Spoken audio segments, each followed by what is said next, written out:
makes the students think about where their food and fibres are coming from. They actually give you some websites to start off with and give you some directions on where to go, and that's fantastic. So most of the legwork's already done for the teachers.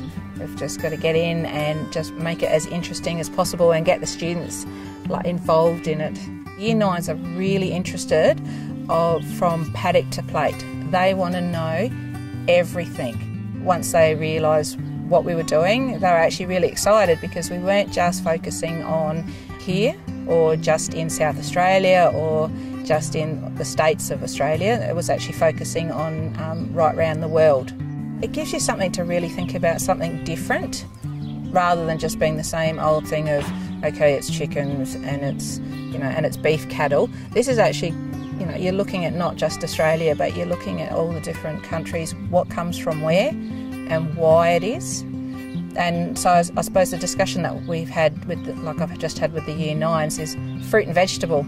And I started asking the questions, where does the nuts come from? Where does oranges come from at the moment? And it's been surprising for them where they have come from. The students' attitudes have changed when they have found out where different fruits and vegetables or even their clothing is coming from. And they've actually been going home, and if they're going to the shops and that, they actually go and compare prices and compare where the products are coming from, what they look like, are they the same, are they the same size, do they smell the same?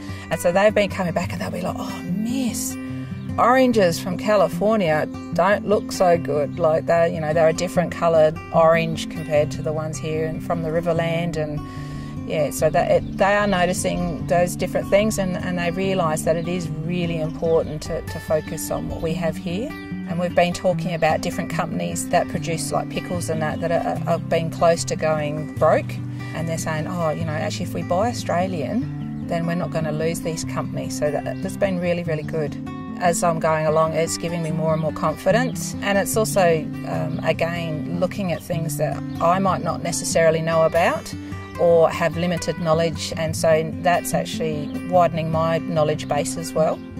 It's amazing the questions that they're asking. They bounce ideas off of one another as well as myself, and then I'm bouncing ideas and questioning their knowledge, and so at this stage that's been really interesting. Why do we grow wool here but we don't process it here in Australia and buy just Australian? Why do we send it overseas and then buy from those countries? Why doesn't Australia make their own? So that's really testing them, and yeah, it's really good.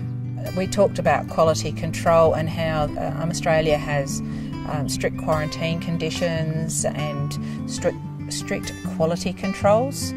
We've been doing classroom discussions and we've been brainstorming and writing it down on the board. We've started watching some videos about it. We're about to go into the maps. Then we're going to do some research, and then they will just be given the choice of what they want to research, where they want to go in the world, and they need to show the pathway of what they're researching about. So it might be cotton for our clothing. Where does it come from? I've already given them some ideas that they need to start doing some research about a particular item that they're interested in, and so they're already going for that. So it's really important for students to be able to control what they're doing. That way they're interested in it and they're going to put as much effort in to the research. If you give them the opportunity, it's really interesting to see what they produce at the end.